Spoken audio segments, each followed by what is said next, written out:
Why don't you believe in God? Well, that's a very strange question. Why don't you believe in God? Atheism isn't a philosophy. It isn't.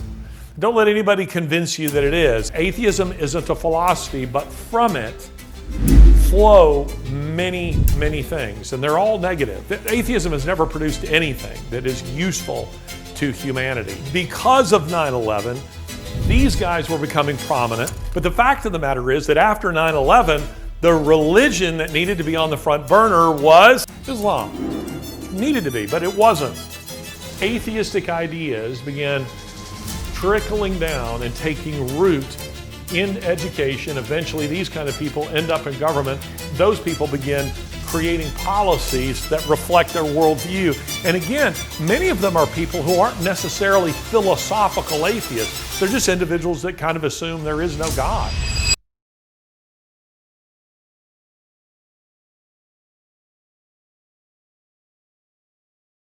Welcome to another episode of Ideas Have Consequences with me, Larry Alex Taunton. And today we have a chalkboard day.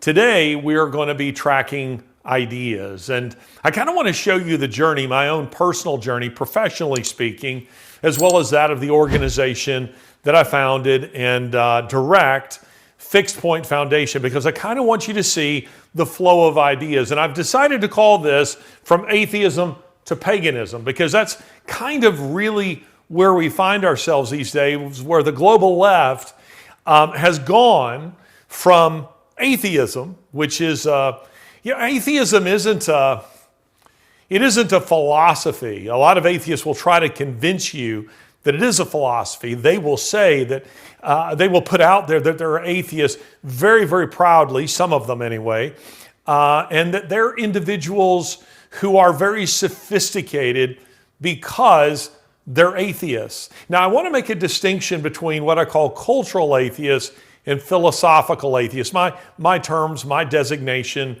And what I mean by that is this. A professor of mine, when I was an undergraduate, a guy who was really kind of mentored me, he was what I call a cultural atheist. He was a hardcore scholar.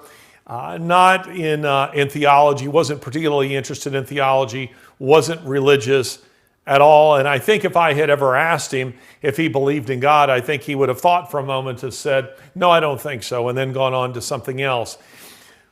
There are a lot of cultural atheists throughout Europe, of course, in many communist countries, and increasingly in the United States. But then there are what I call philosophical atheists. Philosophical atheists are individuals who are defined by their atheism. I mean, atheism is for them an identity. They join atheist groups. They want to read atheist literature. They're individuals who want to do mortal combat, intellectually speaking, on the subject of atheism, on religion. They're individuals who want to, curiously enough, they want to proselytize. They want to make converts. So when I'm talking about atheists today, I'm not talking about cultural atheists.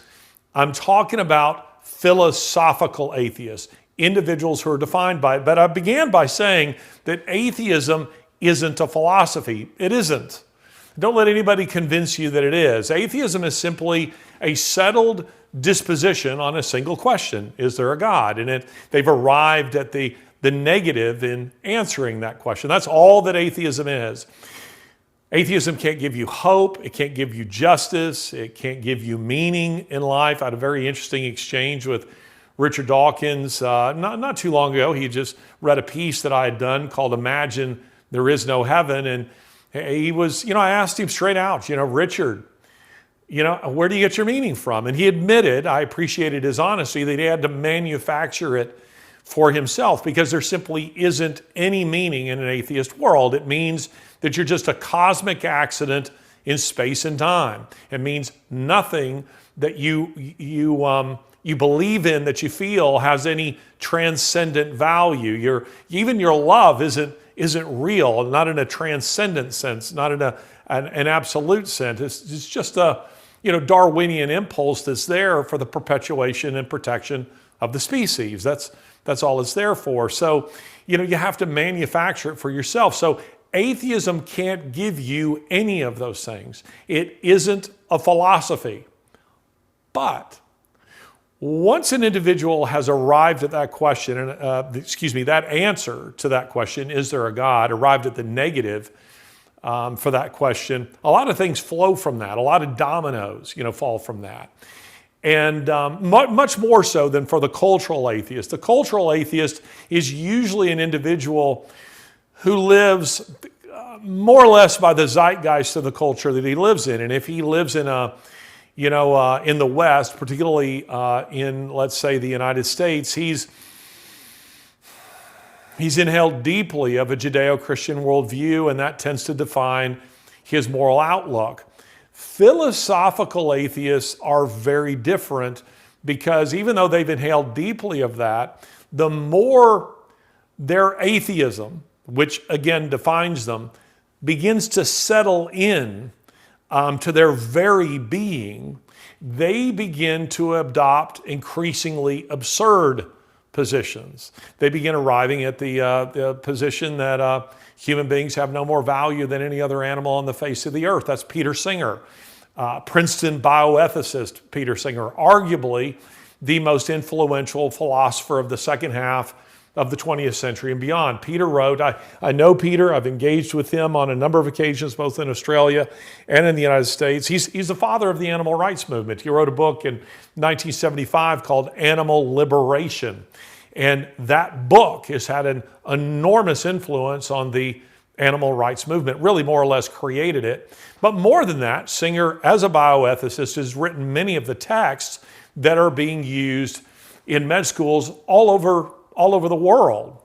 And Singer is the most consistent atheist I've ever met, meaning he's willing to follow his atheism all the way to its logical conclusions. And that's not a noble thing, because that means you arrive at the place where you say, you know what, and this is what he does argue, a mother should get 28 days for a newborn baby to determine whether or not to keep it or to euthanize it. And you may say, well, why is that? Why would he say that? Why would he say such a thing? Well, A, because he doesn't believe there's any divine spark. The idea, says Peter, and he's right about this, that human beings are an object of special creation is some sort of Judeo-Christian holdover. We need to get rid of that. We don't believe in God. We know there isn't a God. And therefore, human beings have no more value than a colony of ants.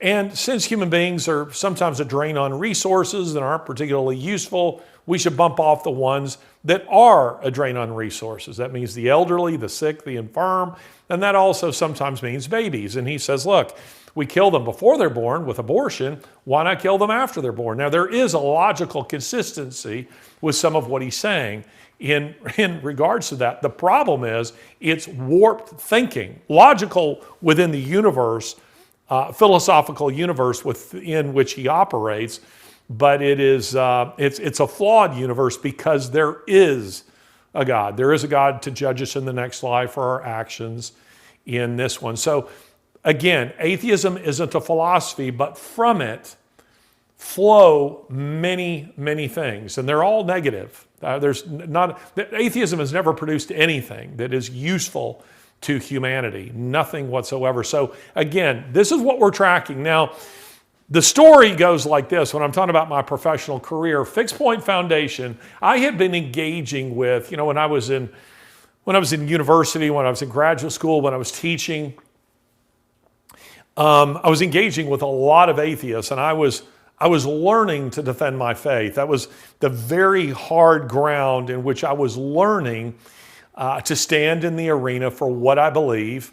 I got a lot of bruises. I often lost, in a debate. I don't mean in a formal way. I just mean sitting around the office, talking with colleagues. And where I'm going, I got to rethink that. That's something that I need to take back to the drawing board and rethink my position on that. You learn from that, meaning, it's through engagement, it's through battle that you learn what it is that you believe, and other people punch holes in what you believe that allows you to either go, that's a position I shouldn't hold because it's a wrong one, or I need to go back and shore up my defenses on that, or I need to know the Bible, a little bit more on that issue, or maybe some other piece of literature or or some academic work. But I knew that I was going to be, in some form or another, that I wanted to advance God's kingdom on earth. I, as a Christian, believe that's my job. I mean, that's a great commission, isn't it? That's part of it. And that we're also called to defend the faith, and I wanted to do that. My mission, as the Apostle Paul writes to the Corinthians, is, he says, we destroy arguments and every lofty opinion that sets itself up against the knowledge of God. And that is what I do for a living. I destroy arguments, I build arguments. And eventually that led to the founding of an organization. Fixed Point Foundation is a little bit like movie music, meaning you hear it and you may not know the composer, but you know the movie. Meaning that Fixed Point Foundation, a lot of our work is work that you're familiar with. You just didn't know it was us who were behind it. We've done a Super Bowl commercial promoting John 3:16. We've done a number of high-level academic debates from Princeton University to, Oxford University, PBS, Al Jazeera, CNN International, a number of other places where we've done them, and to say nothing of, of our publishing in a lot of other spheres, and putting forward individuals who've become quite well known. Well, one of the first things that we did at Fixed Point Foundation is we decided that, the organization was founded in 2004, and it was right around that time. So again, we're 3 years after 9/11, and right after 9/11, that there was this spate of best-selling books on what? The dangers of Islam? I mean, it would stand to reason that would be the case after 9/11. The dangers of terrorism? No. But mainly about Christianity, books attacking Christianity by very prominent atheists. And they're all bestsellers. So you had Sam Harris's Letter to a Christian Nation. You had Daniel Dennett's Breaking the Spell, Christopher Hitchens' God is Not Great, How Religion Poisons Everything. You have also in there Richard Dawkins' The God Delusion. So you had a number of these books that were coming out, gaining an awful lot of steam. And suddenly it was a different kind of atheism. It was, before, the face of atheism had been Madalyn Murray O'Hair, a miserable woman that not even atheists particularly liked. And she was the woman who had been responsible for getting prayer out of public schools in the United States. But now all of a sudden, here were these guys who came along with their sophisticated degrees and their English accents. And suddenly atheism seemed sort of hip and cool among a younger generation who are watching them on YouTube, which was relatively new at the time, and who were, attending their lectures, joining their organizations. And then you also had, in addition to this, you had Dan Brown's book, which is just a complete farce, but that he pushed out there as though it was real history, and that is the book, The Da Vinci Code. So all of these things were coalescing into a singular attack on the Christian faith. Now again, I want to point out that this came after 9/11. As I recall, it wasn't Amish who flew those planes into the side of those buildings. It wasn't Presbyterians, who did it. It wasn't the Lutherans trying to get to the Morrison's cafeteria in order to beat the Baptists there. It was Muslims who did it. They're the ones who did it. And by the way, this wasn't, I hardly have to tell the posse this. This wasn't some kind of, anomaly. We'd had the USS Cole, we'd had the shoe bomber, we'd had the Fort Hood shooting, which had taken place. Since then, we've seen Charlie Hebdo. We've seen massacres in Stockholm. We've seen them in Nice. We've seen them in Paris. I could just keep going and going and going. This all came from a single religion. A single religion.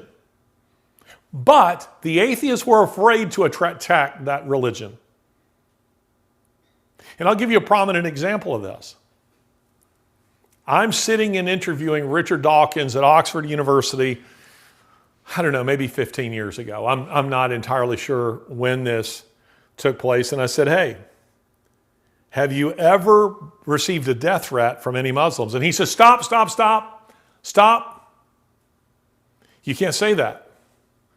You can't say that. Don't put that out there. You can't say that.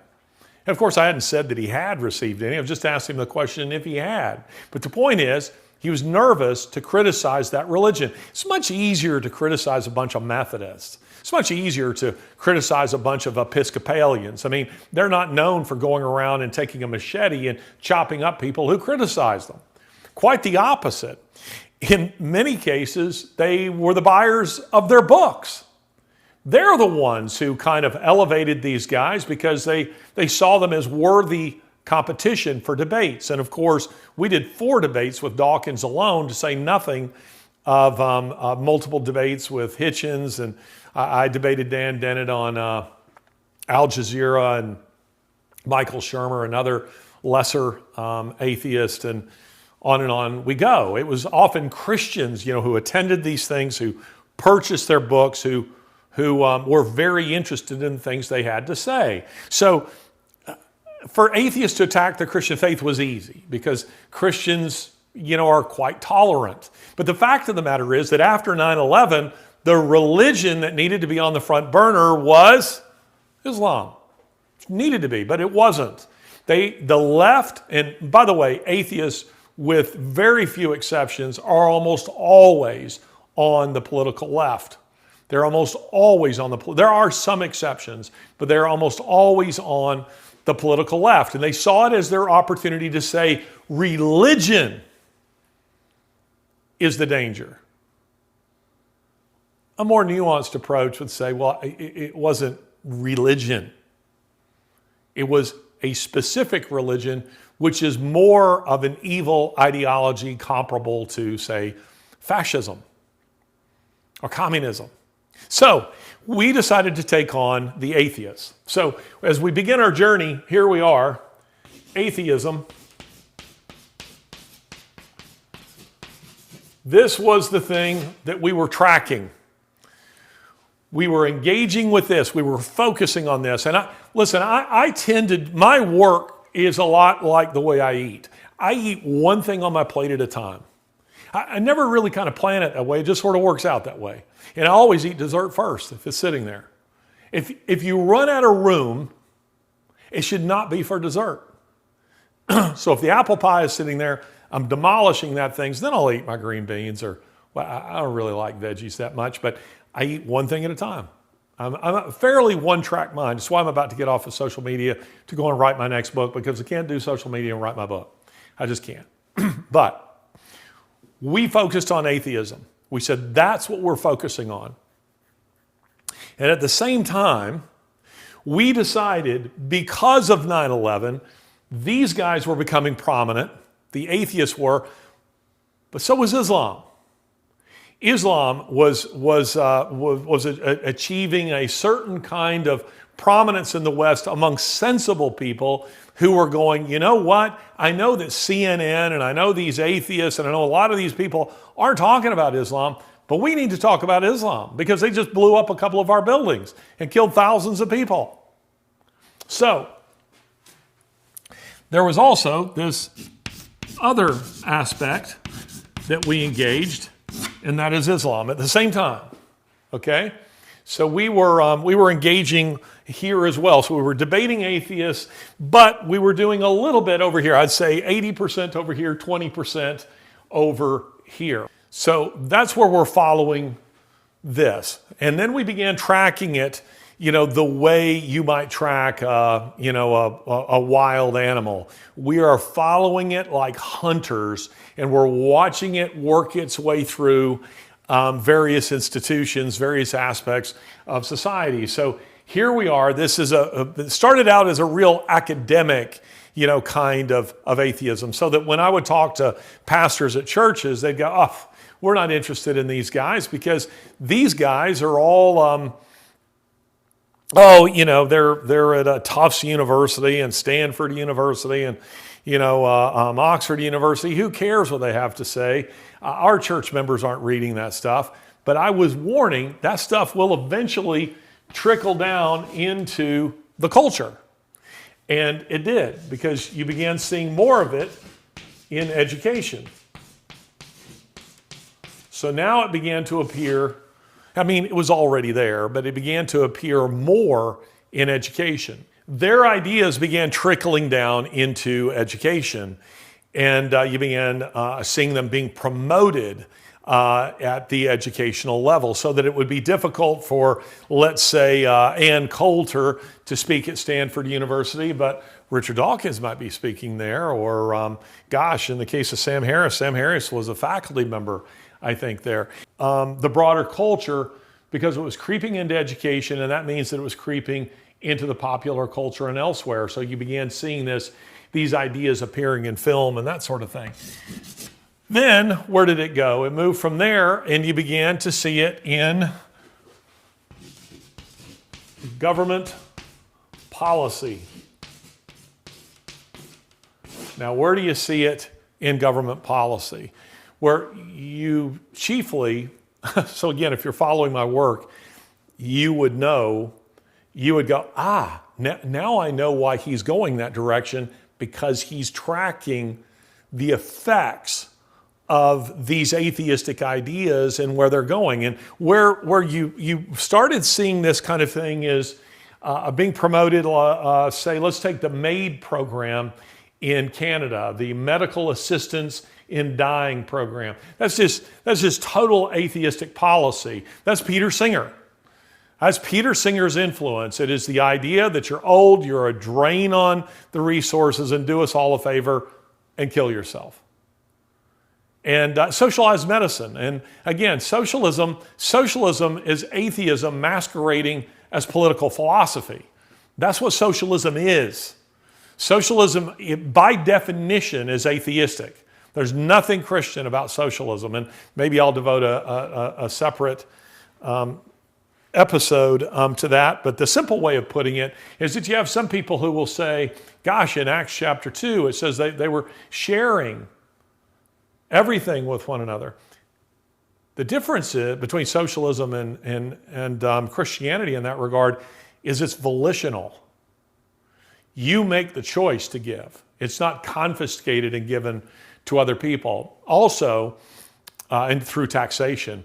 Also, the gospel is never amputated from giving in the Christian sense. It's to go together.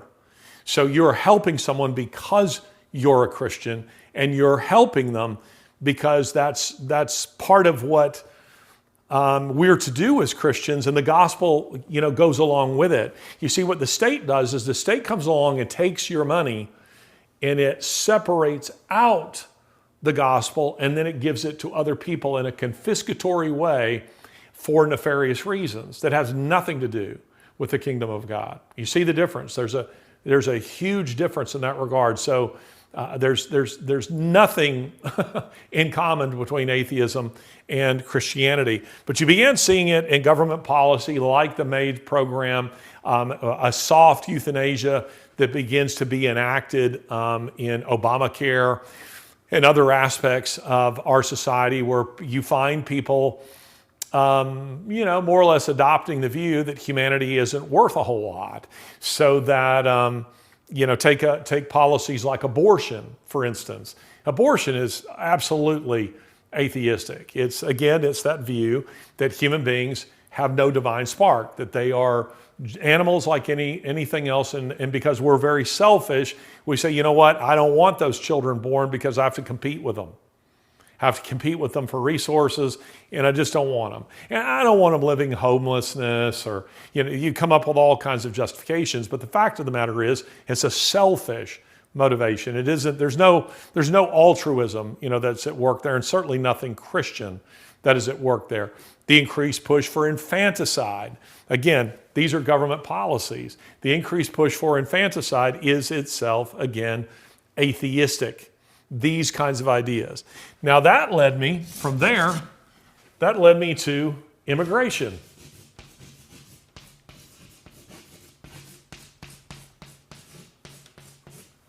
I mean, you may say,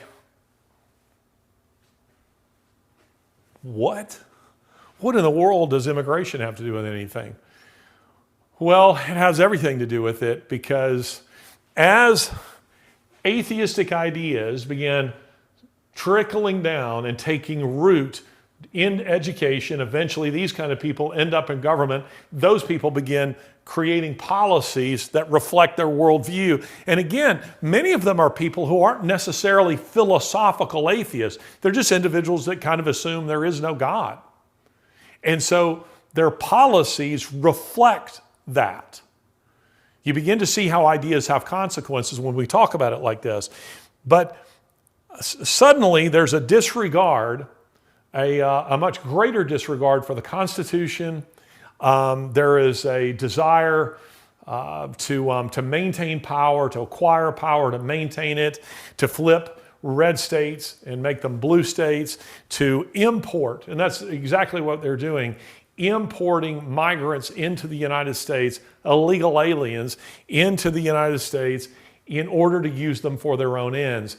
And here's the interesting thing. These are individuals who like to pretend that they care about these people. They don't. And those of you who follow my work will know that I do care. This is part of the, for me, part of the problem in talking about immigration has been the fact that some of what I have to say upsets people on both sides of the political aisle. For instance, on the one hand, I want our borders protected with lethal force. I want crocodiles in the Rio Grande. I want machine guns on our border. People on the right like that messaging. On the other hand, I say this, and it has upset a lot of people. Having gone to South America, I don't know, north of 15 times now, I suspect, followed these caravans, gone into cartel country to Darien, straight up to Mexico City, where these people are boarding La Bestia, the train there, the freight train, the Beast, where they get on the top of it and they ride it in the elements for a week up to the U.S. border, 600 miles to the U.S. border. I have met a lot of these people, and let me say this at the outset. Are there criminal elements among them? Absolutely. Are there MS-13 gang members among them? Absolutely. Are there sleeper cells, militants being sent into our country? Absolutely. Setting those people aside, I don't want any of those people. I've been promoting something just for fun that I call the immigration cannon. You just put these illegals in them and you just fire them off, back into their home country. And of course I jest, but I don't want a single Muslim brought into the country. And that's because those are people who cannot say, we hold these truths to be self-evident, that all men are endowed by their Creator with certain unalienable rights, and among these are life, liberty, and the pursuit of happiness. They can't say that because they don't believe that. They might say it just so they can become, like the guy who's running for mayor of New York City. They might say it just so they can get in the country and get certain benefits and become U.S. citizens, but they don't believe it. They don't believe that. They don't believe that at all, and that's because they don't start with this basis, they start with this one. And this one is just as both of these are in complete contradiction to the ideals set forth in our Constitution. So I don't want them. I don't want those people. There are other people who are trying to come to the United States that just because they're trying to come for, say, the right reasons, to seek freedom or a better life, that doesn't mean you have the right to come into this country. There are people who come through your front door, who are seeking that. Do you let them in? Well, of course you don't. I think there needs to be a sensible immigration policy, but I do feel compassion for a lot of these people, and I think we have to work to make their lives more tolerable in their home countries. CNN says that they're fleeing, climate change. That's complete nonsense. They're fleeing socialism, Marxism, as numerous countries in South and Central America have fallen to that ideology for very nefarious reasons. So they want to bring these people in, and they want to bring them in. The left does because they want to use them to change the demographic makeup of the United States and to create a one-party system, a permanent one-party system where they hold power forever. So that's what got me looking at immigration. That's what got me, again, we started here.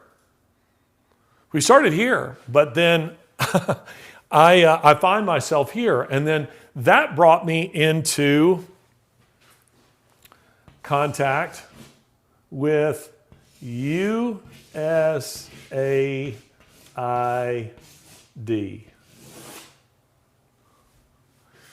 Now, yesterday we were told, we filmed this just a few days before it's released. Yesterday we were told that USAID is dead. That announcement was made by our federal government just yesterday, and I'm pretty excited to hear it. But I doubt it. And that's because USAID, I've seen the way they operate up close. They have billions of dollars that they have salted away for a time such as this, I think, to keep them going. So even though the tap has been shut off and they've been formally told that they're to close, think of it like a hose pipe, but a very long hose pipe, that once you shut the water off, there's still an awful lot of water, in that hose. And that won't run out for quite a while. And many of you will know about my run-in with USAID in Cairo, where the Egyptian secret police, tried to do me in. The policies that were being enacted by USAID, which is a leviathan, absolutely a leviathan. I don't think any single government individual, not Democrat or Republican or body of individuals, control all of USAID. They control elements of it. But what was USAID doing? I began seeing that USAID, when I was in South America for the past 5 years, I began seeing that they were running the largest human trafficking op in modern history. And again, this is the kind of thing you do because your worldview is such that you don't care about people. You don't think there's anyone to judge you in the next life for your actions in this one. You don't think there's anyone there to reward or punish you for the things you do in this life. So you feel like you can do just whatever you want. If you got power, you exercise it.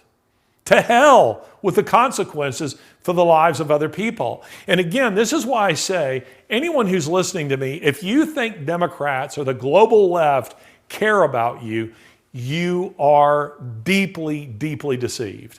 They don't. You must bear in mind that the same people who will mutilate children and kill them before they are born are the same ones who say, "We love you. We love the migrant." They don't. I showed, using the chalkboard in an earlier episode, I drew a map of northern South America, Central America, right up to Texas. And I showed you the route that these people are going because I followed it myself. I've spoken with them. I've engaged with them. I've sat with them. I've fed them. I've watched their suffering. I've heard their stories. I've tried to encourage them to not go to the U.S. border. But I understood why they were doing it, because Democrats had invited them in and promised them basically a piñata of goodies. But you see, they didn't care what happened to them from point A, their country of origin, and Z, the United States, all the things that happened to them in between. How many children have disappeared? 500,000? You disappear in Darien or cartel country in Colombia, no Columbo is coming to look for you. Monk is not coming to investigate your case. It's not happening. You're just gone, poof, because you're undocumented and because no one cares. Bear in mind that illegals are illegal in every country they're passing through other than their country of origin. So Colombians don't want them, the Guatemalans don't want them, the Costa Ricans don't want them, the Panamanians don't want them, Mexicans don't want, nobody wants them. They don't want them. And they say, go back home or go to the United States.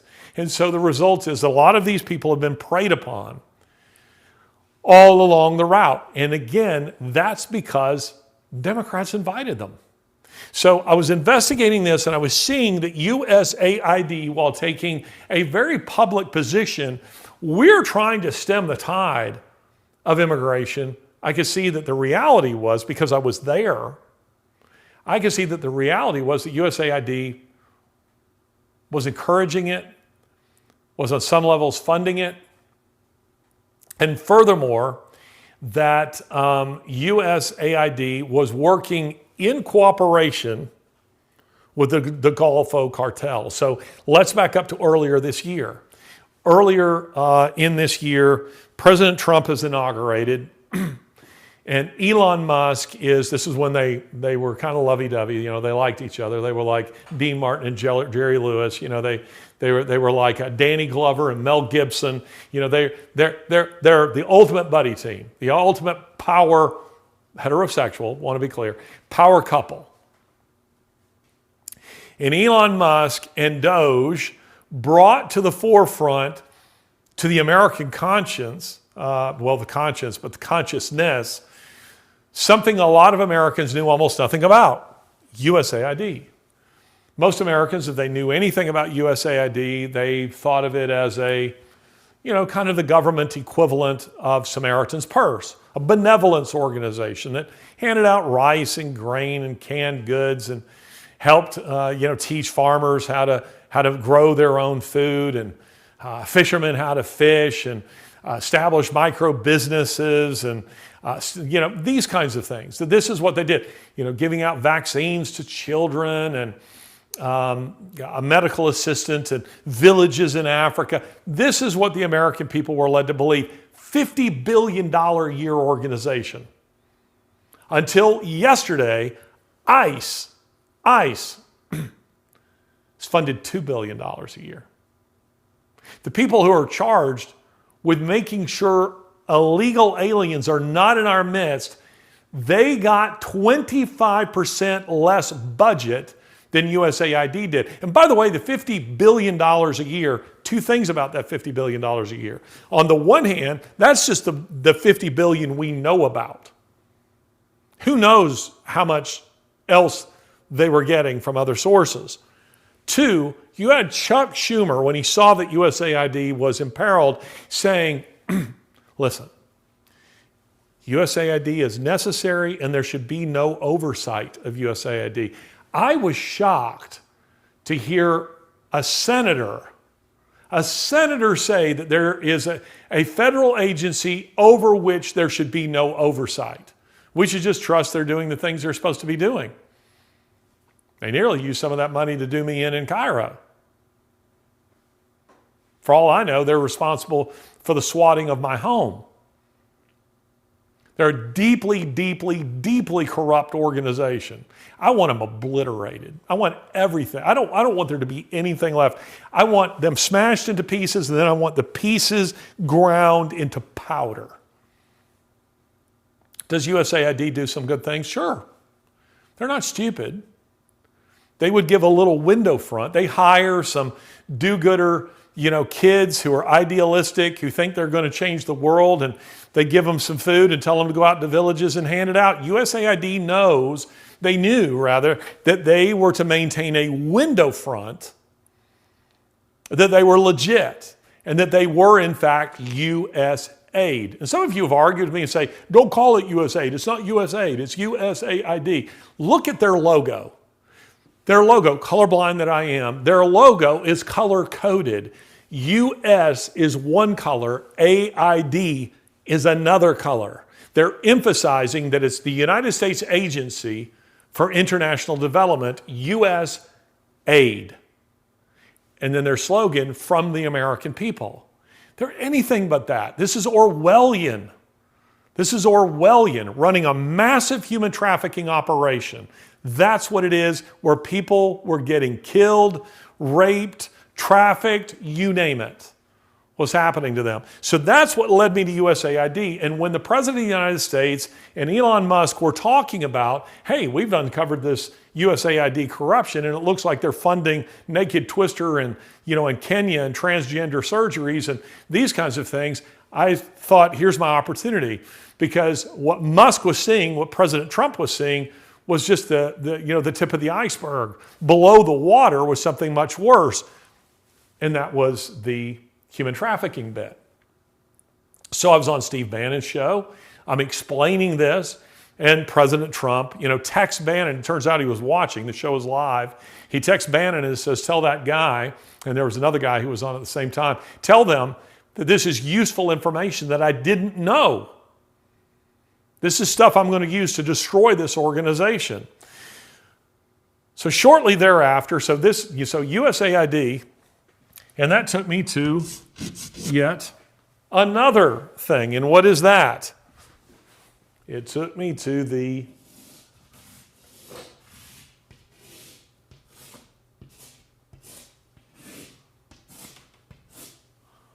WEF.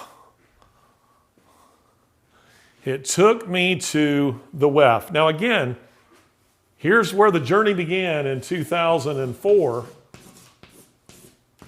Here's where we are in 2025. So this is a 20-plus year journey that I've been on that began with this.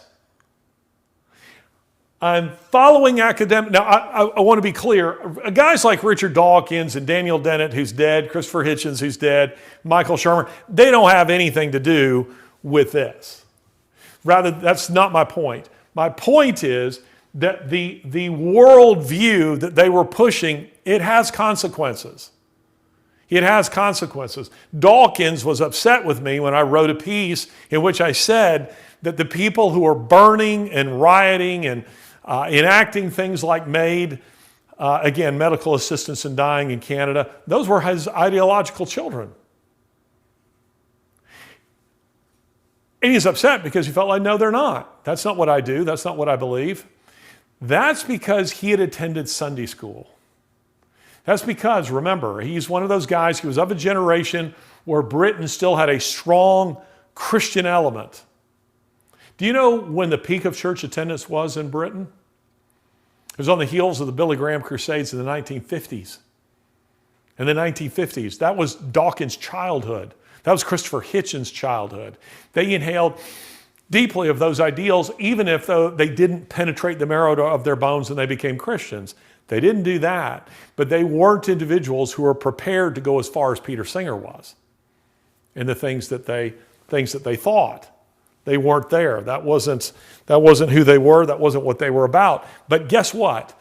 The people who are watching their videos and reading their books and absorbing their ideology, they didn't attend Vacation Bible School. They didn't. They're largely unaffected by those ideas, and they're far more ready, as students often are, to act on the crackpot ideas of their professors, of their elders. And they're ready to say, you know what? I mean, if there really isn't any God, I mean, we really should be bumping off the elderly. I mean, who cares what happens to these people? Who cares if we, treat children like some kind of Frankensteinian creation and we can swap body parts on them or remove them altogether? That's where it leads you. That's where it leads you. America wasn't prepared to go to these kind of places until more recently. And we're still not there. The ideas are still trickling down. And those of us who see it, like you, we're trying to fight against this stuff. The World Economic Forum, to me, ladies and gentlemen, this organization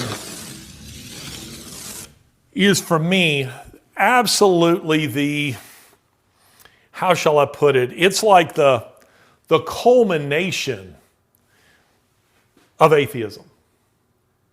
It's like the culmination of atheism. It's like its ultimate expression, because it's gone from just being discussions, academic, theoretical discussions by pipe-smoking curmudgeons in smoke-filled rooms, to now, and debates, to now we're talking about enacting government, social policy around the world, in some cases trying to press it down upon peoples who don't want it. We're talking about arriving at a place where we're doing that and where they no longer debate the existence of God. They just sort of assume there isn't one. They just more or less assume that there isn't a God. And this is what I find fascinating. So that when I go to the World Economic Forum, I've been the last 3 years. Again, if you're familiar with ideas have consequences with my work, you know that I walk into all those buildings just like I own them. And I've only been stopped once. I've only been stopped once. And I don't go with cameras. I don't go with secretly recording people or anything like that. I just sit and listen to them. And because they're so bloody arrogant, I never have to lie about who I am because they never ask. They're that arrogant, meaning these are people who are creepy for the most part, but they're individuals who are so enamored with themselves, they can't, when you ask them about themselves, they love talking about themselves and they love telling you how important they are. And then they sit and they talk, quite openly about the fact that, look, we need to reduce the global population. They are talking openly. We've played Dennis Meadows, Dr. Dennis Meadows, a World Economic Forum agenda contributor, here on this show multiple times. And let's play him right here again. We are so far, globally, we are so far above the population and the consumption levels which can be supported by this planet that I know in one way or another it's going to come back down. So I don't hope to avoid that. I hope that it can occur in a civil way, and I mean civil in a special way, peaceful. Peace doesn't mean that everybody's happy, but it means that conflict isn't solved through violence, through force, but rather in other ways. And so that's what I hope for. That we can, the planet can support something like 1 billion people,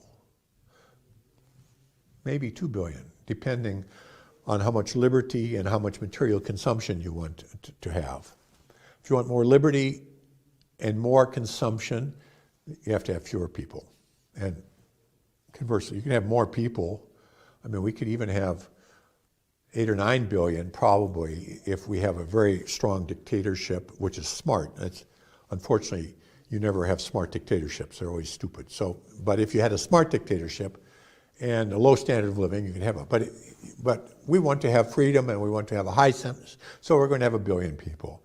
And we're now at 7, so we have to get back down. I hope that this can be slow, relatively slow, and that it can be done in a way which is relatively equal, so that people share the experience and you don't have a few rich, trying to force everybody else to deal with it. So those are my hopes. These are pretty pessimistic hopes, but that's what lies ahead. So there you go. Now, what do you think the chances are that Dennis Meadows is, Missouri Synod Lutheran? I'd say about 0. Or that he's Catholic? I'd say 0. What do you think it is, the likelihood that Dennis Meadows is, a Methodist or a Baptist? Does this ideology come from Scripture? Did he get it at a tent revival? Does he wear a WWJD bracelet? Because I'll tell you this, what Jesus would do is not this. He wouldn't kill 6 billion people. And you know what really cracks me up about this video? I say cracks me up. It would be funny if it were an SNL skit, except he's not trying to be funny.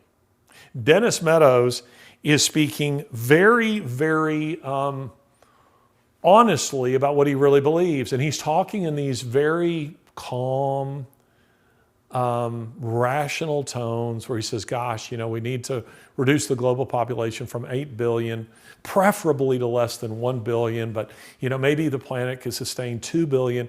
I hope we can do it peacefully. Dennis, why haven't you killed yourself if you believe this? I'm not telling you to do that. I'm just asking you why you haven't. Why is it that you're ready to serve up everybody else? Why is it that Bill Gates, same person, we've done a whole episode on, we've done, I think, at least 2 episodes on Bill Gates, but we've done one specifically on global population control, which is what these people are about. The World Economic Forum, at its core, they say a lot of other things, but at the core, they're about depopulation. They're pushing global Planned Parenthood, and they are pushing depopulation. The whole transgender issue is about depopulation, at least in part. It's also about a sick, sordid, perverted sexual agenda. I mean, we wonder why we're suppressed by YouTube on here, but anyway, you say these things, this is what's happened. It's why we need the posse. You got to share us far and wide. You got to share us far and wide to get this stuff out there. But this is what the World Economic Forum is about. And again, look at where we've gone in a couple of generations. We've gone from here, and it started well before 2004. That's just when it really was more popularized. We've gone from there all the way over here to where now they're no longer even debating the existence of God. They're instead talking about things that are the natural outgrowth of an atheistic worldview. And what is that? That people don't matter. You come to a view that some people are better than others, that men aren't created equal. They're not endowed by their Creator with any rights. And those of us who have the power to rule can rule and do whatever the hell we want. And you know what we want to do? We want to get rid of at least 6 billion of you, really probably more like 7 billion of you. And maybe we'll let some of you live if you're useful to us. This is the mentality. This is the warped mentality. But how do we get from atheism to paganism? It goes like this. Some of you will say in the comments, Larry, you're saying they're atheists. These people aren't atheists. Your point is well taken, at least some of you. Some of what we have seen, G.K. Chesterton said this, man will worship something. There are a lot of other people who have said it. I've said it. And he also said this, it's not that when, I forget exactly the way it goes, but it's something to this effect. It's not that when man says he doesn't believe in God, that he doesn't believe in anything. It's that he'll believe in everything. He'll believe in anything. You see, this is the argument of Romans chapter 1, which is quite profound. Romans chapter 1 says that once you suppress belief in God, the truth of God, you eventually suppress the truth, and ultimately you pervert the truth, and you arrive at these really bizarre places where you go, a man can be a woman. A man can have children. I mean, like, he can actually put his legs in the stirrup and push them out. He can get pregnant. This is the kind of weird stuff you begin arriving at. And the Apostle Paul's argument in Romans chapter 1 is just that. Romans chapter 1, verses 18 through 32. Read it. It's fascinating. He says, once you do that, you embrace the absurd. You embrace the absurd. And because your nature, you were designed by God to worship, you will worship something. And what we have seen is the embrace of a neo-paganism. I really should have said from atheism to neo-paganism, because we're seeing a resurgence of neo-paganism. The sacrificing of children is entirely pagan. It's entirely pagan. The mutilation of children is entirely pagan. Is served up to, for the left, it's like their sacrament for them. That's what they put on the altar. That's the blood that they imbibe. I mean, that really is what they're about. And then selling the parts. Selling the parts. The only thing that we haven't yet done, and we're moving towards it, the New Yorker published an article on how cannibalism makes sense. They're introducing that. They'll keep introducing it because that's where you go. Because at bottom, this and that are satanic. They're satanic. I was doing an interview today with Church and State, a podcast, And the guy said, and the interviewer, and I understood exactly what he meant, and he's right in the way that he meant it. He said, really, it's not George Soros who's behind this. The real people who are pulling the strings, we don't even know who they are. There's a lot of truth to that. But I thought to myself, I didn't say it. I thought, well, we do know who the major actor is behind it, and that's Satan himself. Jesus says Satan has his children, and they do his bidding. That means unbelievers. They do his bidding. That's what happens. And you see, we start moving towards this, and the WEF, if you go to the WEF, you will find a kind of Neo-Paganism that's at work. Watch some of their videos that are weird religions that they bring up on stage and they celebrate. Look at some of the performances that they've hosted, which are pagan, absolutely pagan, and they're promoting it. And the environmentalist movement is pagan. I posted a video of some tree cutters because I was fascinated with it. The guys climb way to the top of the tree and they top the tree. It's just as dangerous as it can be. I don't know what that guy's paid to do it, but it's not enough. And he climbs the tree and he's topping it. And so I'm taking a video of him doing this, and it shows the tree and how as the top part comes off, what's left of the trunk is swaying back and forth, and there he is on it, hanging on. And I posted that online, and a lot of people were fascinated by it, as I was, because it's really quite a thing to see. But somebody comes in there and says, "Why did you cut a perfectly good tree? Why did you cut a perfectly good tree, Larry?" And I replied, "It's not an abortion. It's a tree. And you know why I cut it? Because it obstructed my view. And because I live in a place where I'm surrounded by trees, and 1,000,000 trees are growing. Obviously, I'm exaggerating. Dozens of trees are growing at the base of that one because of all of the seedlings. Meaning trees are not hard to grow in my part of the country. You don't mow your grass for a summer, and it will be overtaken by nature, mainly by trees, oaks, maples, every kind of hardwood, and chiefly pines.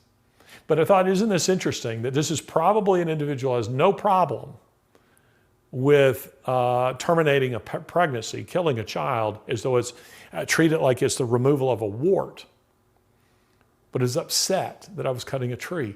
That is paganism. That is paganism. And that's what's driving this. So we've moved from this to this. And I want you to see this. I want you to understand it because, USAID has been in the news in the last couple of days because of its alleged demise. I don't believe it. I'd like to believe it. I believe many people in our federal government believe it, but they're not people who've had their boots on the ground in the same places in the world where I see what they're doing.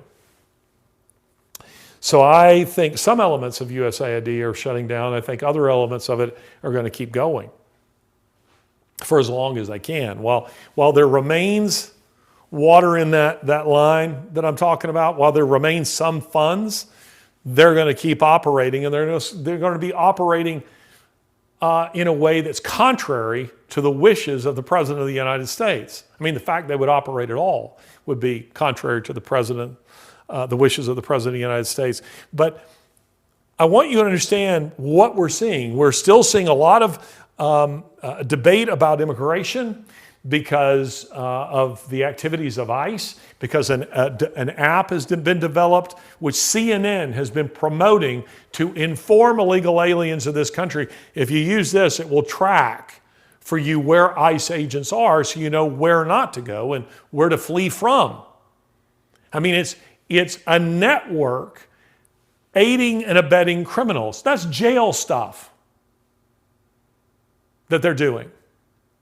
So this remains very much in the news. This remains very much in the news. And by the way, there are other things that I could put in here. For instance, as I say, I could make reference to the anti-child attitude in the Western world where children, when I was growing up, children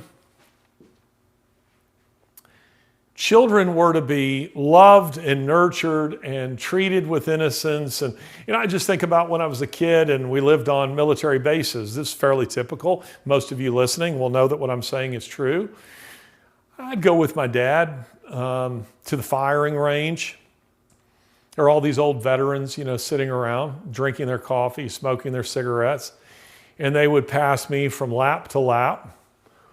And every now and then want to reach into his pocket and give me some change and say, son, go get yourself a Coke, or go get yourself a Little Debbie out of the machine over there. Or they'd say to my dad, hey Charles, I'm going to go up and take a look at what the boys are doing up, in this part of the range.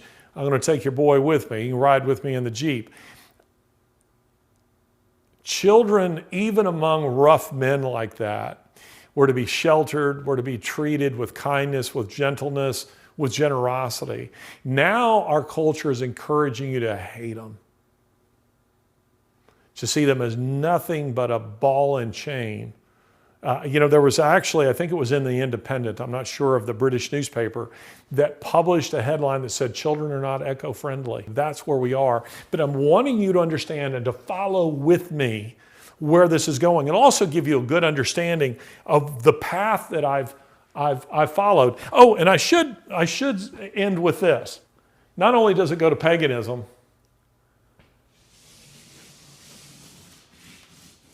but it brings us full circle.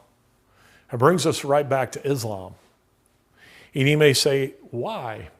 Because of what some like to call the Red-Green Alliance, the alliance between the global left, between Democrats domestically, but they're global partners in media and in government and elsewhere, and Islam. Because they're both working to destroy what they know, and maybe what you don't know, is the keystone that sits atop the archway of the West. What sits atop the archway of the West is America. They got to destroy America.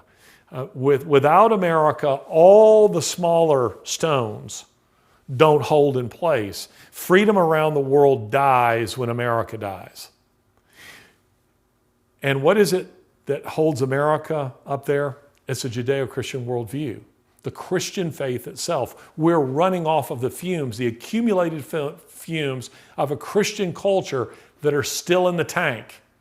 And you see, the Red-Green Alliance, why have they aligned? Because they both know America has to be destroyed. And for America to be destroyed, you must destroy Christianity. They know that. And that whether you know it or not, they know it. They know that that's the basis of the West. I recall reading a Chinese scholar who said this. He said, we have studied your culture and we have sought to understand its strength, and we have found it. It is your Christian faith. It's absolutely true. It is the Christian faith. It doesn't mean that everybody in the West is a Christian. It just means that the strength, the pillars of our society were formed upon that foundation. And it has served as a bulwark against every kind of barbarism. It's why Europe fell. Christianity was gone.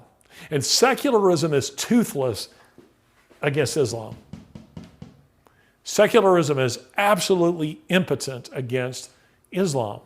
But you see, secularists and Muslims, the Red-Green Alliance, they have come together because they're confident that they can take down the West, and both are gambling that in a post-Christian world, each is going to outdo the other. Muslims are confident that they will dominate in a post-Christian world. The globalists, they believe they will dominate in a post-Christian world. But for now, they're unified. For now, they're unified in an effort to destroy the Christian faith. We need a revival. We need a revival in the West. This has been another episode of Ideas Have Consequences with me, Larry Alex Taunton.